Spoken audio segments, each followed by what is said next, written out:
नमस्कार, मैं रवीश कुमार। अमेठी और रायबरेली में प्रचार थम गया। 20 मई को मतदान होगा।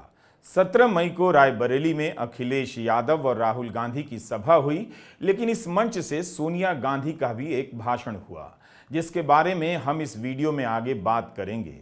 सोनिया ने रायबरेली की सभा में कहा कि मैं अपने बेटे राहुल को आपको सौंप रही हूं। तो भाई और बहनों, मैं आपको अपना बेटा सौंप रही हूं।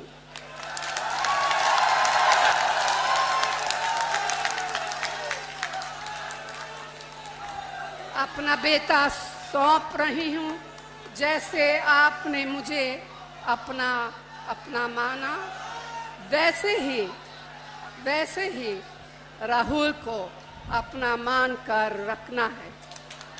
ये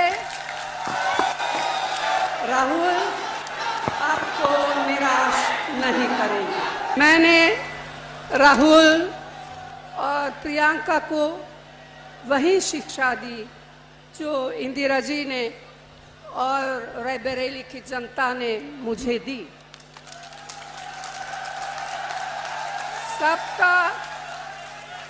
सबका आदर करो, कमजोर की रक्षा करो, अन्याय के खिलाफ जनता के अधिकार के लिए जिससे भी लड़ना पड़े लड़ जाओ।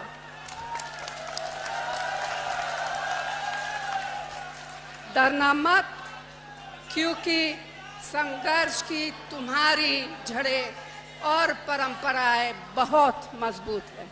कौन ऐसा नेता है जो अपने बच्चों को पब्लिक में खड़ा कर यह कह दे कि मैंने उनकी परवरिश ठीक से की है, उन्हें सबका आदर करना सिखाया है। सोनिया जिस वक्त यह बात कह रही थीं, उस वक्त उनके पीछे राहुल और प्रियंका अच्छे बच्चे की तरह खड़े दिखाई दे रहे थे।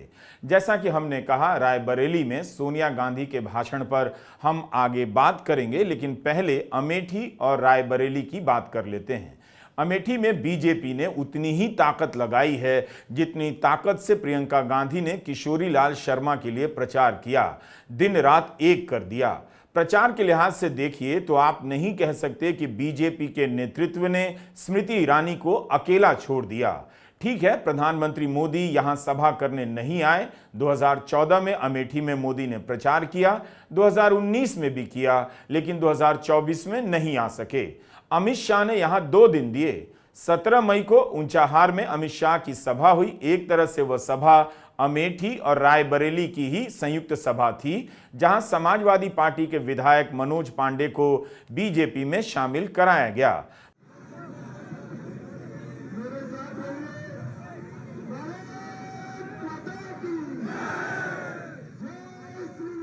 प्रचार थमने के आखिरी दिन अमित शाह ने अमेठी में रोड शो भी किया। ऐसा कम होता है कि अमित शाह ने जिस क्षेत्र में सभा की हो, वहां पर अगले दिन रोड शो भी कर रहे हैं। यह बता रहा है कि यह सीट बीजेपी के लिए कितनी महत्वपूर्ण है और पूरी ताकत से लड़ रही है। मुख्यमंत्री योगी आदित्यनाथ ने भी अमेठी में 2 सभाएं की हैं। 3 दिनों के अंतर पर 2 सभाएं, एक सभा गौरीगंज में और एक जगदीशपुर में। इसके अलावा बीजेपी के राष्ट्रीय अध्यक्ष और बेहद लोकप्रिय नेता जेपी नड्डा ने भी स्मृति ईरानी के पक्ष में सभा की। यूपी के दोनों उप मुख्यमंत्रियों ने भी प्रचार किया। मध्य प्रदेश के मुख्यमंत्री नामांकन में आए, कई केंद्रीय मंत्री आए और संजीव बालियान ने भी यहां सभा की। यह सब बता रहा है कि बीजेपी के लिए अमेठी की सीट कितनी महत्वपूर्ण है और बीजेपी ने हार नहीं मानी। पहली बार जब बहन दीपक लेकर थाल सजाती है तो भाई के माथे पर विजयश्री का तिलक लगाने के लिए जो युद्ध की भूमि पर उतरता है, उसकी जीत की कामना बहन करती है। इसलिए दिनेश जी, आज ये संयोग सुखद है। एक तरफ डॉक्टर साहब, दूसरी तरफ आप, मध्य में अमित शाह। ये नरेंद्र मोदी की ओर से रायबरेली में जीत की गारंटी है, जो आज पूरा मैदान, पूरा क्षेत्र देख रहा है। अमेठी की लड़ाई बता रही है कि राजनीति में कई बार जीत वास्तविक जीत से भी बड़ी हो जाती है। किशोरीलाल शर्मा के आने के बाद बीजेपी ने अमेठी के चुनाव को हल्के में नहीं लिया और स्मृति ईरानी का साथ नहीं छोड़ा। वहीं कांग्रेस की तरफ से किशोरीलाल शर्मा के लिए राहुल गांधी प्रचार के लिए तो आए ही, मगर प्रियंका गांधी ने वहां डेरा डाला, लगातार सभाएं करती रहीं। कांग्रेस ने भी अपनी तरफ से गंभीरता के साथ स्थापित किया कि किशोरीलाल शर्मा दिखावे के उम्मीदवार नहीं हैं, बल्कि कांग्रेस के भी कई हारे हुए बड़े नेता प्रचार के लिए अमेठी गए। तो कुल मिलाकर अमेठी में दो पक्षों ने जीतने के लिए काफी जोर लगाया है। यहां की जीत वाकई बड़ी और दिलचस्प होने जा रही है। रायबरेली लोकसभा क्षेत्र से बीजेपी की एक ही विधायक हैं, अदिति सिंह। उन्होंने बीजेपी के उम्मीदवार दिनेश प्रताप सिंह के लिए प्रचार नहीं किया, लेकिन वे अमित शाह की दोनों सभाओं में उपस्थित रहीं। अमित शाह ने यहां 12 मई और 17 मई को सभा की। प्रधानमंत्री मोदी ने अमेठी और रायबरेली में कोई सभा नहीं की। प्रधानमंत्री मोदी ने कश्मीर घाटी की तीनों सीटों पर कोई सभा नहीं की।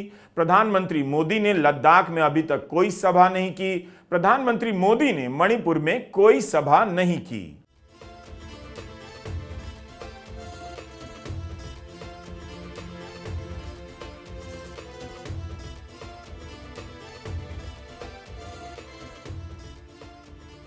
अमेठी में प्रियंका गांधी का भी रोड शो हुआ है। प्रियंका ने यहां अनगिनत सभाएं कर किशोरीलाल शर्मा को बतौर उम्मीदवार स्थापित कर दिया। प्रियंका और किशोरीलाल शर्मा रोड शो में प्रमुखता से एक ही कार में नजर आए। किशोरीलाल शर्मा ने भी बार बार स्पष्ट किया कि मैं यहां जीतने के लिए लड़ रहा हूं।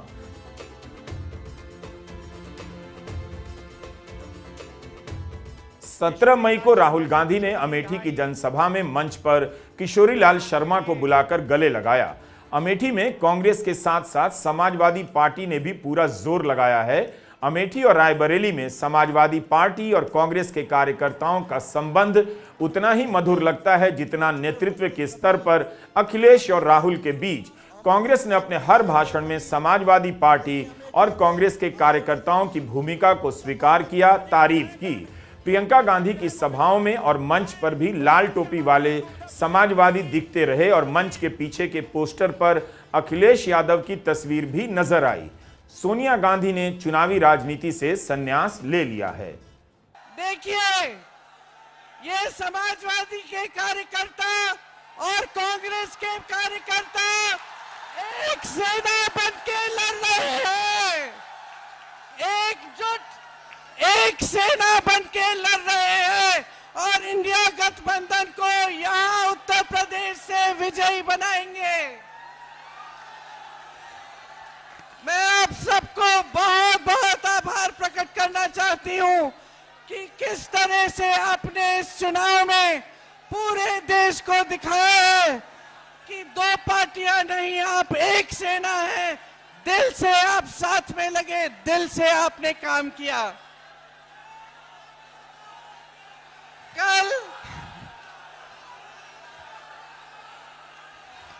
कल चुनाव का आखिरी प्रचार का आखिरी दिन है। 2 हफ्तों से हमने परिश्रम किया है। आप सब गांव-गांव गए हैं। ये रायबरेली क्षेत्र है। इस क्षेत्र से मेरे परिवार का एक बहुत गहरा, प्रेम भरा, श्रद्धा से भरा हुआ रिश्ता है। इस रिश्ते को अटूट रखने के लिए आज मेरे बड़े भाई राहुल गांधी जी यहां से आपके प्रत्याशी बने हैं। मैं ज्यादा लंबा नहीं बोलूंगी क्योंकि मेरी आवाज को सुनने की आपकी आदत है। आज अखिलेश जी और राहुल जी आपके सामने बोलेंगे। अखिलेश और राहुल उत्तर प्रदेश में कई साझा रैलियां पिछले दिनों में कर चुके हैं। कन्नौज, कानपुर, झांसी, अमेठी, रायबरेली। जिन्हें लगता है कि इंडिया गठबंधन जमीन पर काम नहीं कर रहा, उन्हें इन रैलियों में आकर देखना चाहिए कि दोनों के बीच तालमेल कैसी रही। इसे इस उदाहरण से भी देखिए। अमेठी के राहुल के भाषण में कहीं पर भी स्मृति ईरानी का जिक्र नहीं आता। राहुल के भाषण में अमेठी है, वहां के लोग हैं, उनसे राहुल का रिश्ता है। कई जगह वे भाषण देते हुए निजी अनुभव सुनाने लगते हैं, अपने बचपन को याद करते हैं। सबसे पहले मैं आपको शुरुआत में एक बात कहना चाहता हूं कि अमेठी पहली बार मैं यहां 42 साल पहले आया था। जब मैं 12 साल का बच्चा था, अपने पिता के साथ आया। 42 साल हो गए और मैं आपको कहना चाहता हूं कि जो भी मैंने राजनीति में सीखा है वो अमेठी की जनता ने मुझे सिखाया है। 12 साल का था, पिताजी के साथ यहां आया। उस समय यहां पे सड़कें नहीं थी, ऊसर जमीन थी, कोई विकास नहीं था और मैंने अपने आंखों से अमेठी का और मेरे पिता का जो रिश्ता था, जो प्यार था, जो मोहब्बत थी, मैंने अपने आंखों से देखी और वही मेरी भी राजनीति है। तो आप ये मत समझिए कि मैं रायबरेली से चुनाव लड़ रहा हूं। मैं आपका हूं, अमेठी का हूं, था और रहूंगा। राहुल ने स्मृति ईरानी का नाम क्यों नहीं लिया? स्मृति ईरानी तो राहुल का नाम बार बार लेती हैं। क्या राहुल गांधी इस ट्रैप को पहचान गए कि नाम लेकर फंसना नहीं है, इसीलिए वे खुद चुनाव लड़ने के लिए अमेठी नहीं आए, वहीं बगल में रायबरेली चले गए?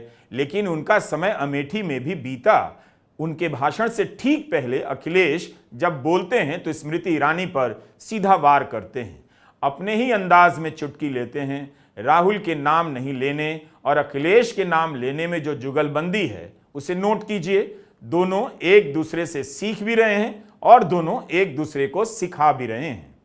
और मुझे जानकारी हुई है कि अमेठी में सिलेंडर वाले लोग, अमेठी में सिलेंडर वाले लोग अब सरेंडर कर रहे हैं। और मुझे वो समय भी याद है जब अमेठी में मीठी चीनी के लिए कड़वा झूठ बोला गया था। याद है कि नहीं याद है? मीठी चीनी के लिए कड़वा झूठ बोला गया था और ये कड़वा झूठ बोलने वालों ने क्या आपको 13 रुपए किलो चीनी दी है क्या? और इस बार अमेठी वाले कह रहे हैं कि जिन्होंने 13 रुपए किलो में चीनी नहीं दी है उसको अमेठी वाले वोट नहीं देने जा रहे हैं। वो हमेशा हमेशा के लिए स्मृति हो जाएंगी। ये अमेठी की आवाज दिल्ली लखनऊ तक पहुंच रही है और मुझे तो ये लगता है कि जब से कांग्रेस और समाजवादी पार्टी साथ आए हैं, गठबंधन बन गया है, उन्होंने अपनी बंबई वाली टिकट कटवा ली है और वो घबराए हुए हैं।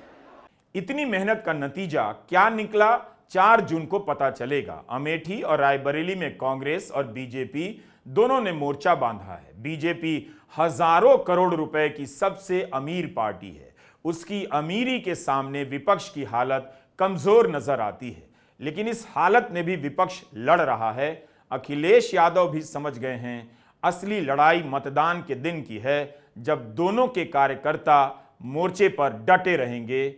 और आज के बाद अपने बूथ पर तैयारी करना है। बताओ, अपने बूथों पे तैयारी करोगे? अगर शासन और प्रशासन रुकावट पैदा करे तो घबरा तो नहीं जाओगे आप लोग? ये कानपुर वाले हैं, इन्हें सब रास्ता पता है बूथ पर कैसे जाया जाता है। बूथ पर पहुंचोगे अपना वोट डालने? आज के बाद घर घर जाकर के हमारी अपील, हमारा निवेदन करोगे सबसे?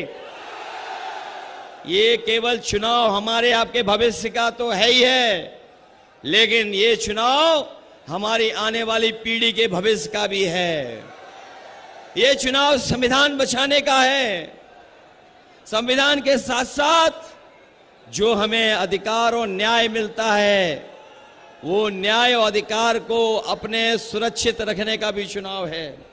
इसलिए इंडिया गठबंधन समाजवादी पार्टी और कांग्रेस के प्रत्याशियों को ऐतिहासिक वोटों से जिता देना। सोनिया गांधी ने चुनावी राजनीति से संन्यास ले लिया है। इस चुनाव में उनके वीडियो तो आए हैं, मगर उन्होंने कोई सभा नहीं की। लेकिन 17 मई को सोनिया गांधी ने रायबरेली में भाषण दिया।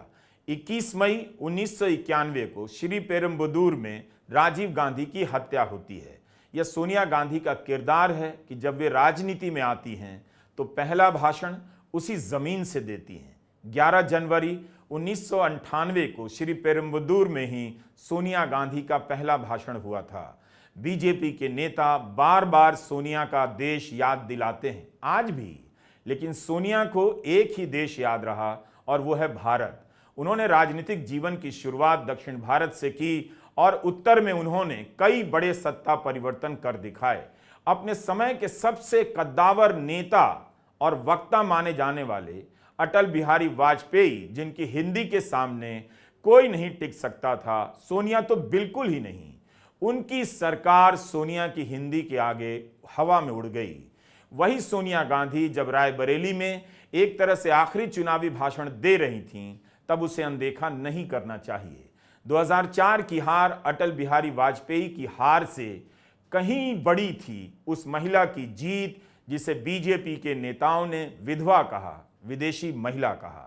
17 मई को जिस वक्त राहुल गांधी भाषण दे रहे थे, उसी वक्त प्रियंका गांधी के सहारे से सोनिया गांधी सीढ़ियां चढ़ती हुई नजर आईं। राहुल बोलते हुए अचानक रुक गए और फिर दोबारा बोलने लग गए। तभी सोनिया गांधी को सीढ़ियां चढ़ते देख दर्शकों में ऐसा शोर उठता है कि राहुल को ठहरना पड़ गया। सहारे से सीढ़ियां चढ़ने के बाद सोनिया गांधी तेज कदमों से चलती हुई मंच पर आगे आती हैं। वे मंच पर सबका अभिवादन स्वीकार करती हैं, आगे बढ़ती हैं। राहुल गांधी अखिलेश यादव के पास पहुंचती हैं। आगे बढ़कर राहुल गांधी उनके गले लग जाते हैं। जब वे सोनिया गांधी के गले लगते हैं तो जनता फिर से अभिवादन करती है। अखिलेश और मंच पर खड़े बाकी नेता भी ताली बजाने लगते हैं। सोनिया गांधी आगे बढ़कर मंच पर बैठे हर पार्टी के नेता कार्यकर्ता का अभिवादन स्वीकार करती हैं। रायबरेली मेरा परिवार है, वैसे अमेठी भी मेरा घर है। न सिर्फ मेरे जीवन की कोमल यादें यहाँ से जुड़ी हुई हैं, बल्कि पिछले 100 साल से हमारे परिवार की जड़ इस मिट्टी से जुड़ी हुई है। गंगा माँ की तरह पवित्र यह रिश्ता अवध और रायबरेली के किसान आंदोलन के साथ शुरू हुआ और आज तक कायम है। सोनिया गांधी रायबरेली से 5 बार सांसद चुनी गईं। अपने क्षेत्र को अलविदा कहते समय भावनाओं पर उनका नियंत्रण गजब का रहा। राजनेता का अपने संसदीय क्षेत्र से विशेष लगाव होता है और जनता का भी राजनेता से। दोनों के इन संबंधों में हमेशा दूरी दिखाई देती है, क्योंकि राजनेता अक्सर सुरक्षा वाली गाड़ियों में रफ्तार से गुजर जाता है, मंच पर खड़ा रहता है। इसके बाद भी ऐसे ही मौकों पर दिख जाता है कि जनता नेता के साथ कितने अलग स्तर पर भावनात्मक और राजनीतिक संबंध बनाती है। किसी के भाषण को अंतिम नहीं कहना चाहिए, मगर सोनिया गांधी अब चुनाव नहीं लड़ेंगी तो इस हिसाब से रायबरेली की जनता के बीच दिया गया उनका यह अंतिम चुनावी भाषण कहा जा सकता है। सोनिया गांधी ने तब कांग्रेस अध्यक्ष पद संभाला था जब कांग्रेस पूरी तरह बिखर गई थी। देश में सांप्रदायिक राजनीति के उभार का वो पहला बड़ा दौर था जिसमें भाजपा सबसे बड़ी पार्टी के तौर पर कांग्रेस को सत्ता से बेदखल कर चुकी थी। खुद सोनिया गांधी भारतीय राजनीति के लिए सहज स्वीकार्य नहीं थी। वे जमीन से निकली कार्यकर्ता भी नहीं थी। उनकी उस भाषा पर पकड़ भी नहीं थी जिससे उन्हें अपने मतदाताओं से संवाद करना था। उनके सामने हिंदी भाषा को बरतने में माहिर, उसके गति और ताल समझने वाला अटल बिहारी वाजपेयी जैसा नेता था। लेकिन धीरे धीरे सोनिया गांधी ने उस हिंदी को साध लिया, उससे दोस्ती कर ली और अपनी हिंदी से जनता से बात करने लग गईं। पता भी नहीं चला कि कब सोनिया गांधी कांग्रेस की स्टार प्रचारक हो गईं और कार्यकर्ता उनके नाम के नारे लगाने लग गए। 7 सालों बाद उनको लगा कि कांग्रेस पार्टी संकट में है। उस समय ऐसा लग रहा था कि एक और बार चुनाव आ रहा है, भाजपा उभर सकती है, कांग्रेस पार्टी टूटने वाली थी। तमाम नेता आ रहे थे उनके पास कि राजनीति में आइए, राजनीति में आइए। उनकी बेटी थी, बहुत कष्ट देखा था उनका। मैंने मना किया, मैंने कहा राजनीति में मत आओ, ये लोग तुम्हारा इस्तेमाल करेंगे, तुम्हें भी कुछ हो जाएगा, छोड़ दो, कोई जरूरत नहीं है, संभल जाएगी पार्टी, कोई संभाल लेगा, कोई नेता बन जाएगा। मां ने बात नहीं सुनी, मुझे कहा कि ये जो चित्र है तुम्हारे पिता का, जो मेरे कमरे में दीवार पे लटका है, इसको मैं नहीं देख पाऊंगी। अगर आज मैं मुंह मोड़ लूंगी, पार्टी के लिए आगे नहीं बढ़ूंगी, तो मैं इनको क्या जवाब दूंगी, मैं अपने आप को क्या जवाब दूंगी। उसी अमेठी और रायबरेली को सोनिया गांधी अलविदा कह रही थीं। सोनिया ने वाकई इस देश की राजनीति में बड़े बड़े नेताओं को मात दी है। शायद भारतीय राजनीति के नेता मन से सोनिया गांधी को स्वीकार नहीं कर पाए, लेकिन वे उन्हीं के बीच मौजूद रहीं तो इसी रायबरेली के दम पर जिसने उन्हें 5 बार जिताया। सोनिया गांधी ने भारतीय लोकतंत्र को यह कहने का मौका दिया, गर्व करने का मौका दिया कि वह कितना समावेशी है, उदार है, सबको स्वीकार करता है। हालांकि सोनिया गांधी ही एकमात्र अपवाद रहीं। हम चाहते हैं कि आप सोनिया गांधी के भाषण का बाकी हिस्सा सुनें और देखें कि कैसे वे एक ही वाक्य में इंदिरा के साथ रायबरेली की जनता को भी अपने राजनीतिक अग्रज का दर्जा देती हैं, सिद्धांतों की लड़ाई को कभी व्यक्तिगत नहीं बनाती हैं, कभी अपने ऊपर लगाए गए अनगिनत आरोपों का जिक्र नहीं करती, बस उस प्यार का जिक्र करती हैं जो उन्हें मिला है। इस भाषण को सुनिए, फिर हम आएंगे राहुल और अखिलेश के भाषण पर। रायबरेली के मेरे परिवारजनों, मुझे खुशी है कि आज काफ़ी समय के बाद आपके बीच आने का मौका मिला है। मैं हृदय से आपकी आभारी हूँ। आपके सामने मेरा सिर श्रद्धा से झुका हुआ है। 30 साल तक एक सांसद के रूप में आपने मुझे सेवा करने का अवसर दिया। ये मेरे जीवन की सबसे बड़ी पूंजी है। रायबरेली मेरा परिवार है। वैसे अमेठी भी मेरा घर है। न सिर्फ मेरे जीवन की कोमल यादें यहाँ से जुड़ी हुई हैं, बल्कि पिछले 100 साल से हमारे परिवार की जड़ इस मिट्टी से जुड़ी हुई है। गंगा माँ की तरह पवित्र यह रिश्ता अवध और रायबरेली के किसान आंदोलन के साथ शुरू हुआ और आज तक कायम है। इंदिरा जी के दिल में रायबरेली के लिए एक अलग जगह थी। मैंने उन्हें काम करते हुए करीब से देखा। उनके मन में आपके प्रति असीम लगाव था। मैंने राहुल और प्रियंका को वही शिक्षा दी जो इंदिरा जी ने और रायबरेली की जनता ने मुझे दी।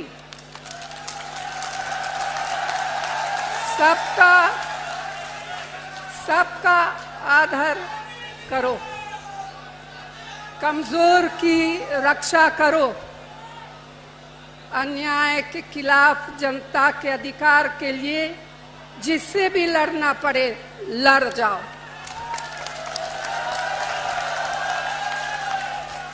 डरना मत, क्योंकि संघर्ष की तुम्हारी जड़ें और परंपराएं बहुत मजबूत है। मेरा आंचल जीवन भर आपके आशीर्वाद और प्रेम से भरा रहा है। आपके प्रेम ने मुझे कभी अकेले नहीं पड़ने दिया। मेरा सब कुछ आपका दिया हुआ है। तो भाई और बहनों, मैं आपको अपना बेटा सौंप रही हूँ।